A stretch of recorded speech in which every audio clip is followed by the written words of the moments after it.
Welcome back to the Growth Hacking Culture podcast. Today, we are diving into one of the most critical and challenging topics in the modern workplace. And when I say modern, it's like the topic of the month, the powerful resistance to diversity, equity, and inclusion. For years, companies have invested billions in DEI programs recognizing the moral and business imperative. Yet, despite these efforts, many initiatives are now facing a severe backslash, encouraged by certain politicians that we are not going to name today, but you're going to think about it quite a lot. The numbers don't lie about the problem. A Gartner survey found that 42% of employees view their employers' DEI efforts as divisive. Hmm? And 44% felt that their colleagues were becoming alienated by the programs. The political climate has amplified this. Research shows that as many as 36% of Americans this time believe DEI practices in the workplace hurt white men, a perception that fuels a sense of fear of loss among historically privileged groups. In fact, a separate UK study found that 31% of employees and up to 45% of millennial men actually fear losing the job in a more diverse organizations. So the question is, how do we break through this resistance? How do we reframe the conversation to show that equity isn't about giving an unfair advantage, but about ensuring everyone has a fair shot at the starting line? Which I guess is what we wish also for our kids. Our guest today is uniquely qualified to answer this. Celeste Warren is a global corporate leader, former chief diversity and inclusion officer at Merck, and the author of the essential new book, The Truth About Equity: What It Really Is, What It Isn't, and Why Everyone Wins When We Get It Right. Today, Celeste will help us cut through the noise, confront the root causes of fear and resistance, and provide a clear, practical roadmap for turning every employee into an ambassador for true win equity. Celeste, thank you very much for making the time to be in our show. Thank you for the invitation, Ivan. I'm so pleased to be here. And you know what? One thing that I forgot to ask you. In fact, Celeste is a Spanish word. And Uh, I don't know if I should call you Celeste or Celeste. oh, I like Celeste Day. And when you speak it in your natural language. This is good. You know what? Even for me, it makes more sense when people calls me Ivan, Spanish Uh-huh. way, rather than like in French is Yvon. That sounds Uh-huh. weird for me. Or Ivan. That sounds super weird. Oh, okay. Ivan. Exactly. All right. I will make sure that I say that. Celeste, I wanted to ask you a little bit more about your book, The Truth About Equity, where you're using the rock and fences analogy to distinguish between equality and equity. And by the way, it's confusing for a lot of people, huh? These two words. Can you explain me a little bit more about why the perception that equity means preferential treatment or taking something away from one group is arguably the single biggest driver for this Mhm. employee resistance? No, absolutely. And it's the driver because there's a lack of understanding of what equity really is. And so I like to use the rock and fence analogy. It's from Deloitte. And everyone I'm sure has seen the illustration of the rock and the fences where in the first illustration everyone's standing on one rock and the person on the right can't see over the fence, person in the middle can barely see over the fence, person on the left can clearly see over the fence. And then you move, that's equality. You've given everybody one rock, but you don't get the outcomes that you really want. In the second illustration, we've given the person on the right additional two rocks, so now they have three rocks.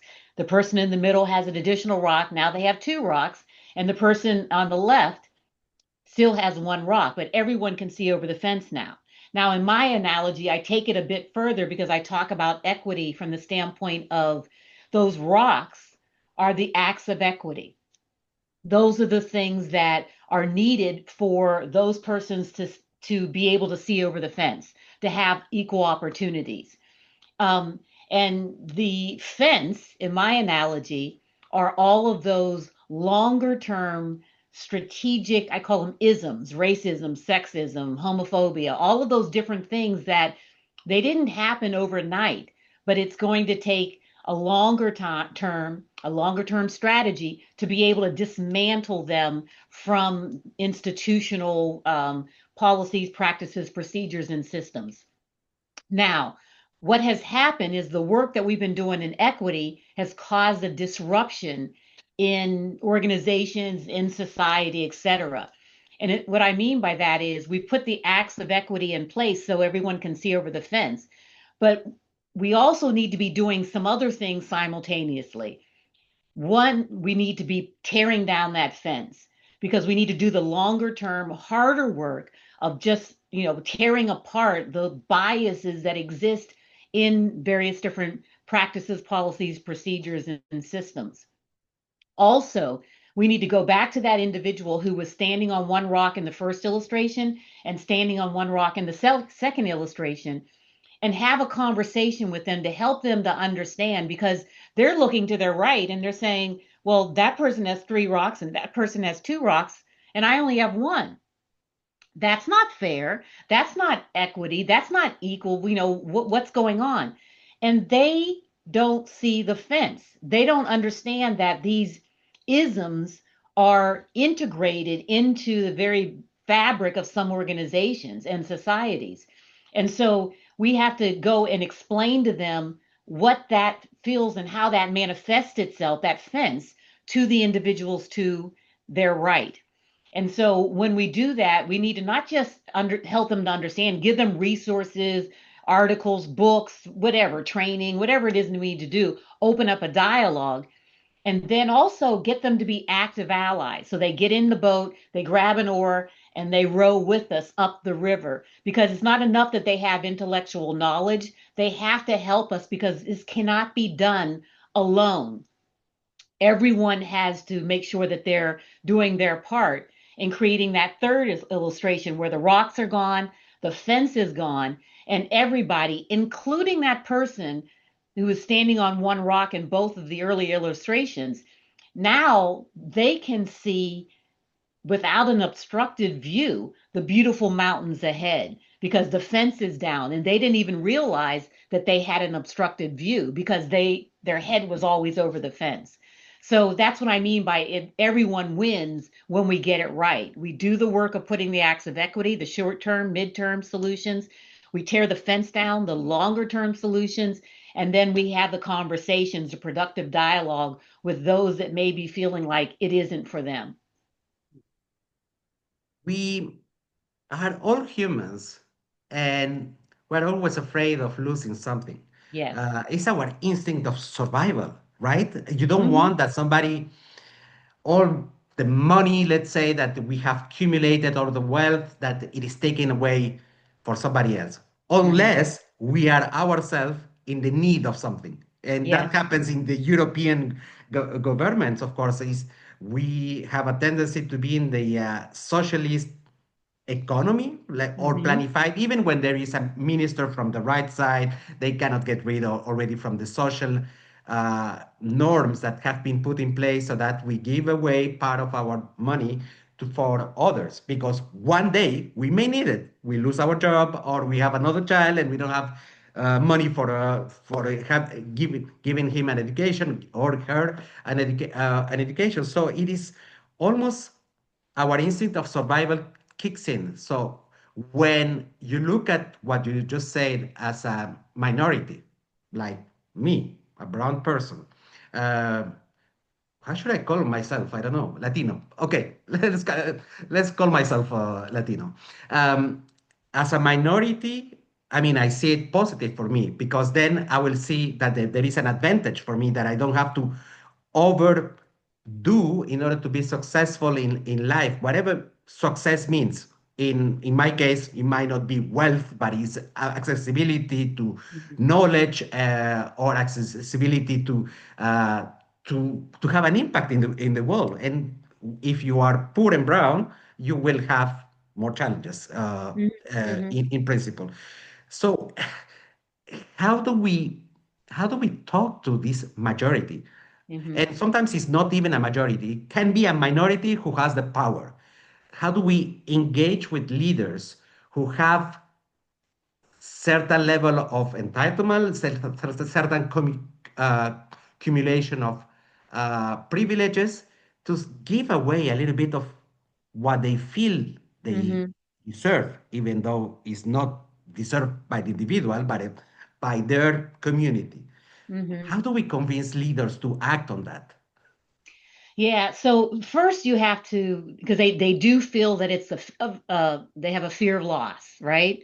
That they are going to be giving up something.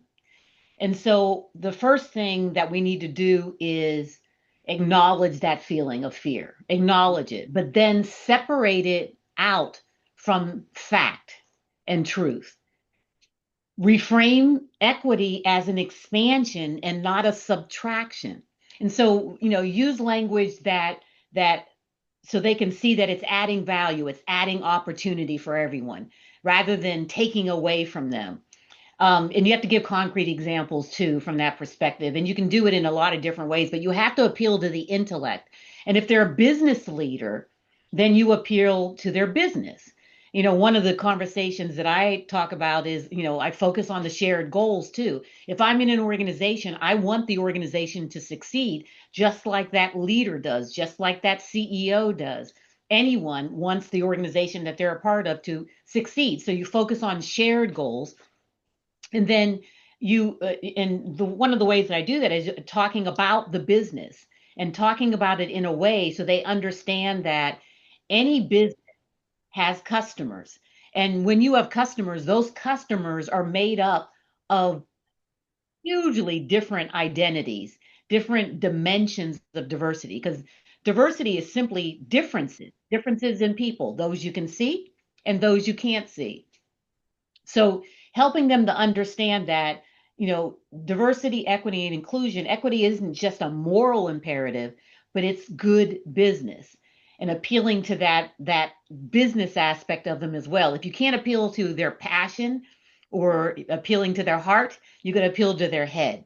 And so I had that conversation around what is your marketing strategy? What is your sales strategy? How are you reaching customer segments? What are you doing to try to reach the Latino community, to the Black community, to the Asian community, to the LGBTQ plus community? You're leaving those valuable markets on the table because you haven't reached them to understand what's getting in the way of them being able to really enjoy the product or the service that you provide.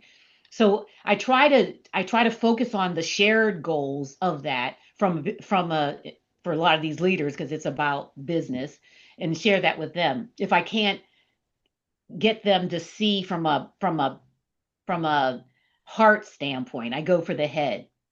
And then the last thing, a lot of leaders fear there's a this uh, paralysis that they have because they're fearful of engaging in the conversation in the dialogue or talking with someone about it because they feel like the person's going to attack them because they are in a powerful position or a position of leadership or something like that, or they don't look like you or I, and they're afraid of the conversation.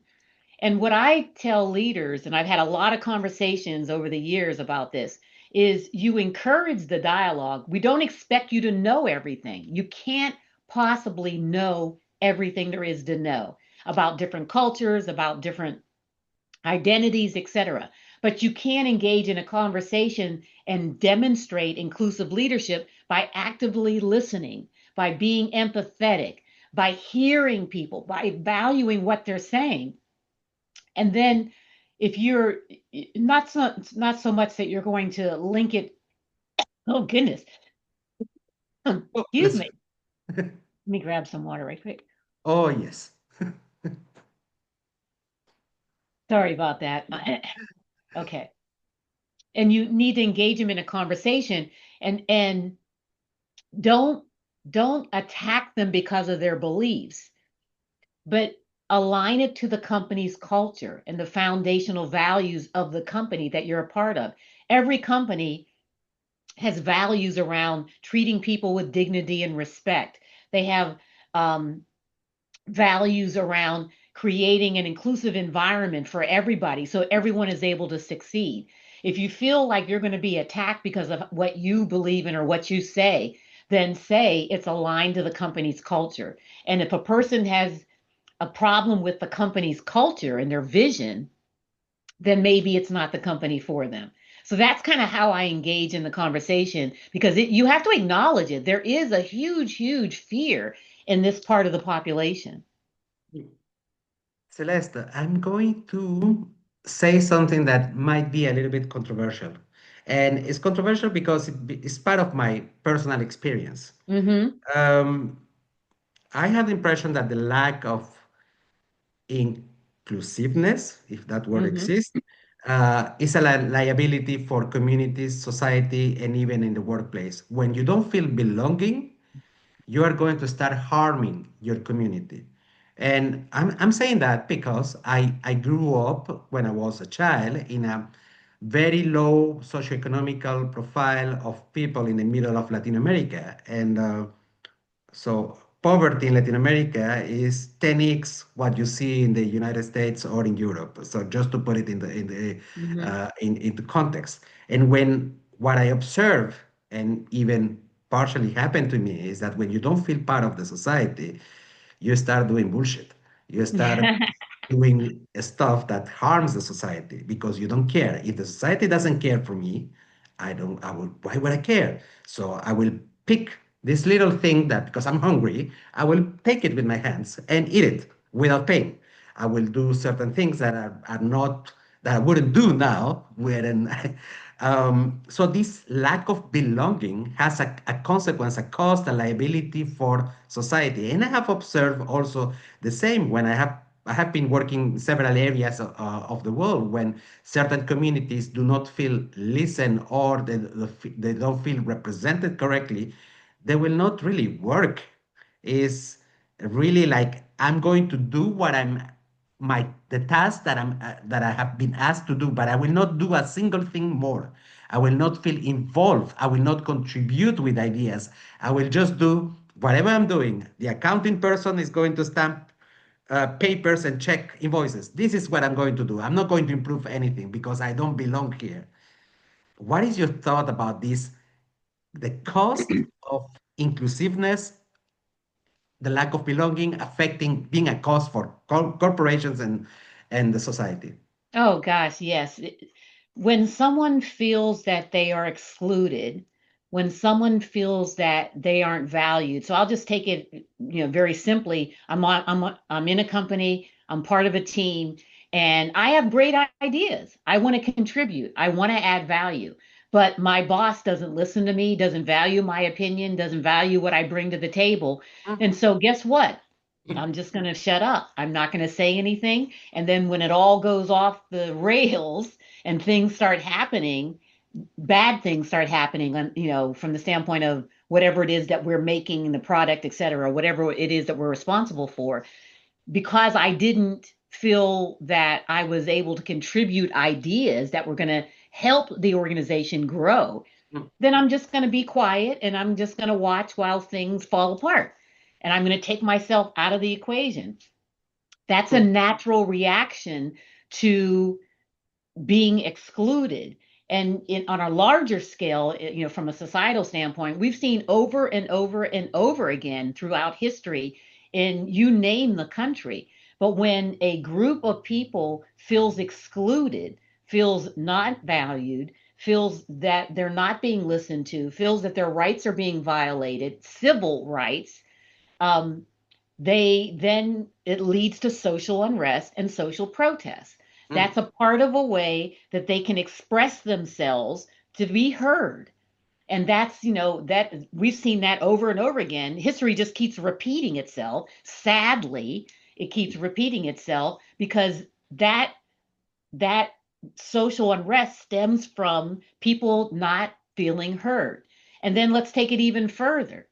When you do that, you don't allow people to contribute to society. You don't allow them to be able to contribute to the economy. You've widened the gap between the haves and the have-nots.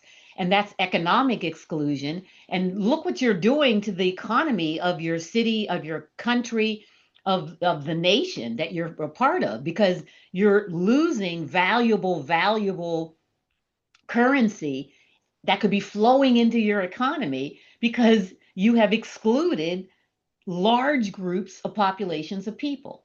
So it starts small on a team and it just ripples out across to economic exclusion, which is not something that is sustainable in any country that at least that I've seen.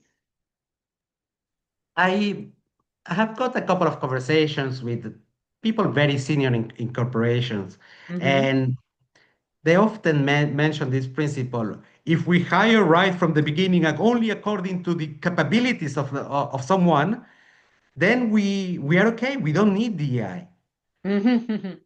And my personal feeling, Celeste, is that we cannot, it is very tough to don't have biases. Even for someone who wants to control my biases, I'm always thinking about it. I have Mm-hmm. biases and I have regretted them many times. So is there a way to stop the crap with people that thinks that if we have the right process and a person has the right possibility capabilities, then he's made for the job. I've had conversations with a lot of different people, especially those that are in the recruiting and staffing space and hiring managers. And one of the things that we have to do first and foremost is try to take as best we can the bias out of our selection processes. So, an example that you talked about, Mm, because as people, we all have biases, mm. all of them. You can't run away from it. You can't get away from it. We all have biases. It is what it is. We're human. And any human that says that they don't have a bias is lying to themselves and to everyone else. But what you do is what happens is if those biases enter into your thinking process and your decision making process around people, then that's when there's a problem. So what you try to do is you try to incorporate take the biases out of your people practices, policies, procedures, etc. So, like in recruiting and staffing, for example, you want to make sure that the job description or the what you're posting, the job you're posting, is very clear. It outlines what the skills are that you need, the capabilities that you need, the experience that you need, if it needs a degree, if you need to go to university or not, but very clear around that. And then the recruiter goes out and finds people that fit that description. And what happens is sometimes you can't just say, oh, if I build it they will come. This is an apple. um, you have to basically go and make sure that you're recruiting from different places so you can get the skills and the capabilities you need, but they look differently. They embody people from all different walks of life. And, a lot of times people will say, well, I can't really get someone, a woman for this type of a role or this, or, it's like that's not true at all. We have highly intelligent people out there who are very skilled, who have a lot of experiences that didn't follow the traditional path of many others. And you have to make sure that you're diligent about going to those sources to get these people so they're all qualified for the role. We're not talking about lowering the standards. And that's the misconception too. Another misconception about equity. Well, we're lowering the performance standards. And that's not what it's about, because the world is diverse. As I said, differences you can see, differences you can't see. And so you need to make sure that you're very clear about the skills, the capabilities, experiences, all of those things that you're looking for, and then go get them. And as a colleague of mine said, fish from different ponds so you can get different types of fish. It did.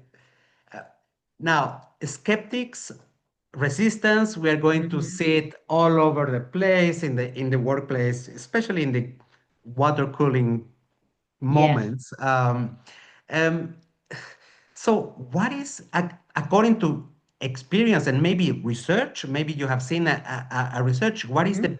the best way, the most productive way of tackling these arguments? Should we go debate, educate, or simply enforce compliance? What Yeah. works in the best way? Well, if you're engaging with someone who just is skeptical, they don't, they just don't embrace it. They can't even spell diversity, equity, inclusion, let alone embrace it. You have to start with trying to understand. You got to have you have to we have to have the dialogue. Otherwise, we can't get to inclusion if we don't have the dialogue. If we're not talking to each other and talking across different perspectives, then we've lost right there. Now, you have to be smart about it. And what I mean by that is, first of all, you need to acknowledge without validating the false premise. And what I mean by that is, if someone says something, well, women should not be in the workplace or women can't contribute to the workplace. If they say something, like that, well, you acknowledge that they said it, but then you don't validate what they said because you then say, okay, let me reframe this conversation. You give them data that shows that, we've seen data where if you have diverse teams, diverse boards, diverse leadership teams, you those companies perform well. Wall Street has shown it. Different studies have shown it. You can quote, just all kinds of different research that quotes and says when you have people of different backgrounds, cultures, perspectives, you get a better output. You get better business performance of that organization. So you start having those conversations with them. And, again, as I said, what are the reframing the shared goals? What are we trying to get out of it? What are we trying to do? And you have to invite the dialogue. You have to have the conversation. But again, you don't validate it. Now, sometimes, Yvonne, sometimes there's a certain percentage of people that just will not subscribe to your thinking. You have to acknowledge that. You gauge it from the standpoint of, okay, are we alone? Are we just talking in a conference room by ourselves and this person just isn't getting it? At some point, you have to walk away and agree to disagree. And you still can do it with dignity and respect for that small percentage. If you're in, though, a larger setting, let's say there are 15, 20, 30 people around, and this person brings that up sometimes, and that that person is not going to change their mind for whatever reason, they're just not. In that particular case, you're having the conversation and the dialogue for the people that are around because they're listening to this conversation. And you're doing it, really, you're talking to them through your conversation with that individual. And you'll be able to, a colleague of mine says, you're talking to that movable middle that is basically listening and saying, you know what, she's got a good point. And even though you're talking to that individual who's never going to embrace what you're saying, those people are listening. And you've won from that standpoint because you've been able to get your point across in a respectful and in a very clear way that they will understand. Maybe not the person you're talking to, but they will. So it's a win. Mm. Celeste, you know what? Maybe 20 years ago, it was easier to have this type of discussion using data.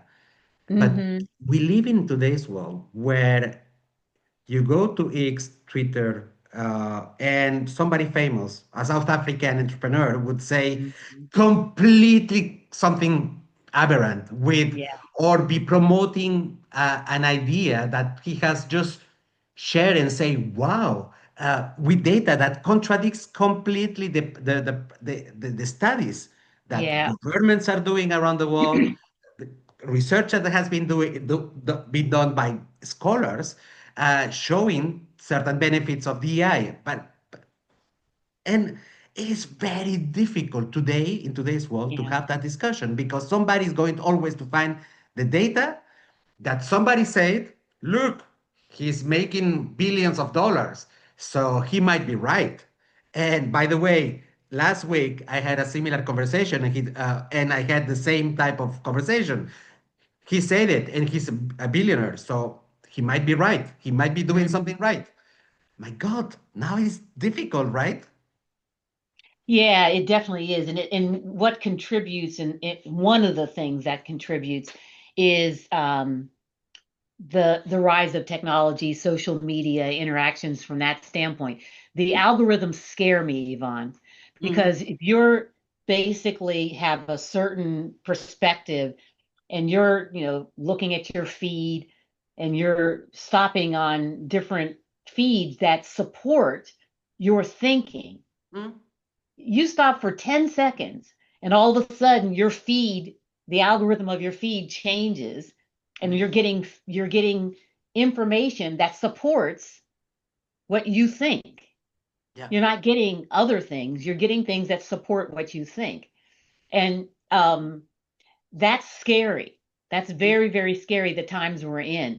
And what we need to be doing is seeking out outlets, whether that be news media or different outlets that are based on facts and truth. And I know it's hard to find them sometimes, but not so much leaning one way or another, conservative or liberal or whatever the divide, however you define the divide, but just getting information that basically just says, and here's the facts, here's what they are, Mhm. and really seeking that out.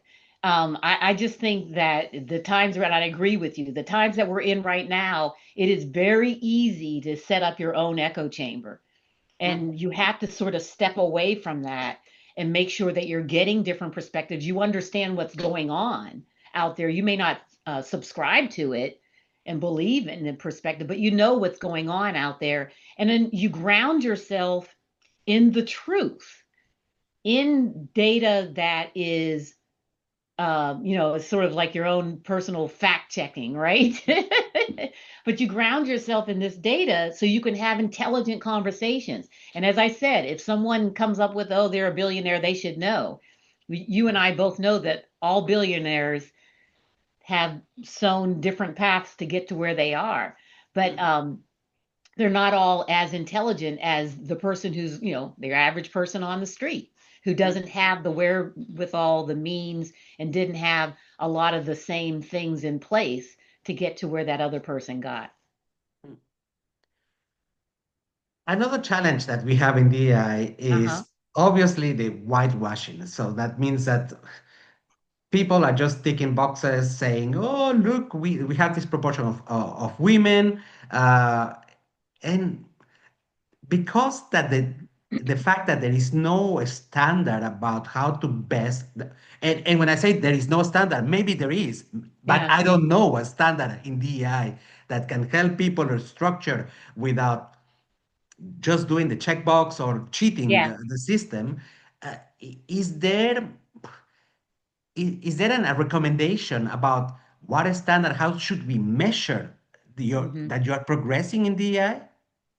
Yeah, I think one of the ways, first of all, you have to make sure you're embedding it into the organization. And what I mean by that is, first you have to anchor it in the values and the standards of the company. It has to be a part of the human value. You can call it something else different, but it has to be anchored in the values of the company. And so once people buy into the fact that we need to treat people with dignity and respect. We need to make sure that people feel valued. You need to make sure that everyone is contributing to their full potential, because that's how we succeed as an organization. I don't think anybody can argue with that. If they're a good business person, if they're a good leader, even if they're not as good a business person or not as good a leader, they want the organization to thrive. So that's the first thing. The second, you have to model inclusive behavior. If you don't model inclusive behavior, and what I mean by that is it being embedded in the foundation of the company is one thing, but people want to see it demonstrated in the leaders because that helps to create the culture that you're trying to have. And so leaders demonstrating inclusive leaders, making sure that they Are people on their team, it starts with their team. Do they feel valued? Do they feel listened to? Do they, are you not marginalizing people in your everyday behaviors? And then you have to embed diversity, equity, and inclusion, those equitable practices, into your people strategies, into recruiting and staffing, as I talked about, taking the bias out, making sure that you have structured interviews. You're asking everyone the same questions. You're doing panel interviews, for example, but you're doing those things to make sure that you're trying to, as best you can, weed out bias from the people practices and policies and procedures. You have to make sure that we talk about the word psychological safety. You have to make sure that you're having those conversations. You're creating an environment around people where they feel psychologically safe. So going back to the person who wants to contribute, you're allowing them to contribute for the betterment of the team and of the organization. And then you absolutely have to measure success and course correct if things aren't going well. And I mean, from my vantage point, you measure success in a lot of different ways, not just about kind of counting what I call butts in seats. How many women do you have? How many this? How many this? But not just counting people, but making people count.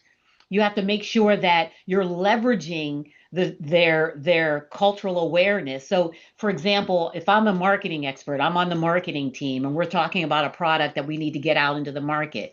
Well, I'm bringing my skills and my functional capabilities as a marketing person, but I'm also bringing my cultural awareness too, because as a Black woman, I know that product X, Y, and Z, here's what it will feel like to Black women who you're trying to sell it to. Here's what you need to be thinking about. Here's what you need to be putting and integrating into the marketing strategies so you can reach Black women in various different parts of the country. So you're bringing your full authentic self to the table, and you're able to feel valued because not just your functional skills and capabilities, but I'm able to bring who I am as a person into this business. And that's how you basically look at it. So from a measuring standpoint, you measure, your marketing strategies, your sales strategies, and say normal metrics. How are we doing with this labor part of the market? How are we doing with women? How's our product doing with Black men? How's our product doing with Latino men and women? That's part of measuring success. And from a people standpoint, not just, as I said, measuring how many people, but who's being developed. How are we looking at what they're saying, getting feedback? Everyone does engagement surveys or employee opinion surveys and all of that. But looking at that information and cutting the data by different demographics so you can see, well, how is this person experiencing our culture, and is it different from those in the majority? And so putting things in place to close that gap and understand what's working well and what's not working well. So there are a lot of different ways that people think you got to do something that's outside, and they look at diversity, equity, inclusion as something on the outside banging on the doors of the corporation to get in, when you have to take an inside out approach to how we need to be doing this, because it needs to be, and if you're doing it right, it's integrated into everything that you're looking at. Love that. Is there such a thing like overdoing it, like doing Ah, too much DI? Where is the limit? And the reason why I'm asking you that, Celeste, is because as an individual, I remember because I grew up part of my life until the age of 15 in Latin America, then in Switzerland. And the thing is that at one moment, I didn't want people to acknowledge me as a Latino. I just wanted that they don't even call me Latino, that they forget that I'm brown or whatsoever, mhm, that I'm just a person. I wanted to be embedded in the society. I didn't want to belong to the Latino society. I wanted to be mm, part of the society where I'm living in. And for me, that they call me Latino or that they ask, well, curiosity questions about my origins, yes, welcome. But I didn't want that they make so much fuss about my individuality or my minority characteristics. Hmm.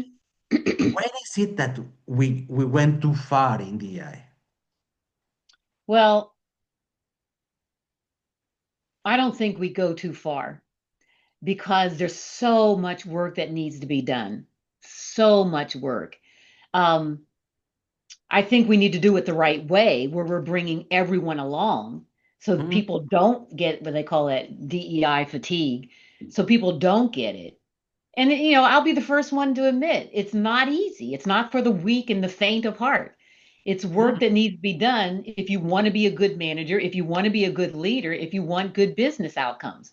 And we need to get people to understand it and see it that way, as opposed, as I said, as something that's on the outside. It's not like Legos, like you pull it apart and, or like a puzzle pieces. It's embedded. And so for those people that say, oh, well, I think we've gone too far. Now, again, history tells us whenever there's been a social uprising, the pendulum swings in the following years to a more conservative type of stance by societies. And history repeats itself all the time. mm. Social unrest, a few years later, conservatism. And so, I get that. But at some point, we have to see what is happening and what the advantages are and make sure that we're embedding it into the organizations, into society, and not looking at it as something that is on the outside looking in at everything. If we truly see it from an inside out approach, you can't you can't say, oh, well, we've overdone it, because we haven't yet. We just haven't, not in any country that I've ever seen. And every country has the haves and they have the have-nots. And you just need to identify what those populations are and put strategies together to bring them together. The reason why I also asked you that question is that there was a time where conversations became a little bit more sensitive. And I think at that moment, it was kind of harming the DI cause when, for instance, they will ask me permission to crack a joke about Latinos, which I'm Yeah. more than fine and I can crack many also. But let's say that in this specific case, asking someone to crack a joke, I mean, it looked like everything was too much stage at one moment. So Hmm. that's why I believe that we need to be able to know somebody good enough in order to decide, do I crack the joke with this person or I don't crack the joke with this person. It's not an Hmm. insult. It is something like a mark of empathy that sometimes we do, that to joke around when we feel in a trustable environment with someone. But I wouldn't crack a joke with whoever. I need to know that person before.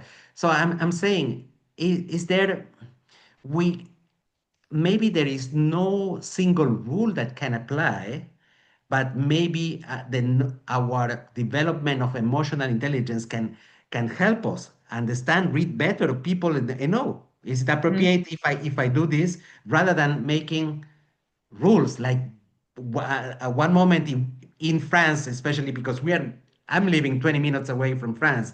So Uh-huh. it was quite a lot that the people were complaining about, that they cannot be natural anymore. Mm. Well, and so that's a byproduct of people not understanding and not appreciating and not acknowledging that their behavior was not appropriate. If Mm. I have to ask you, first of all, why am I making a joke about your heritage or your culture? That you shouldn't be doing that anyway. And it's Some different. people is, why not?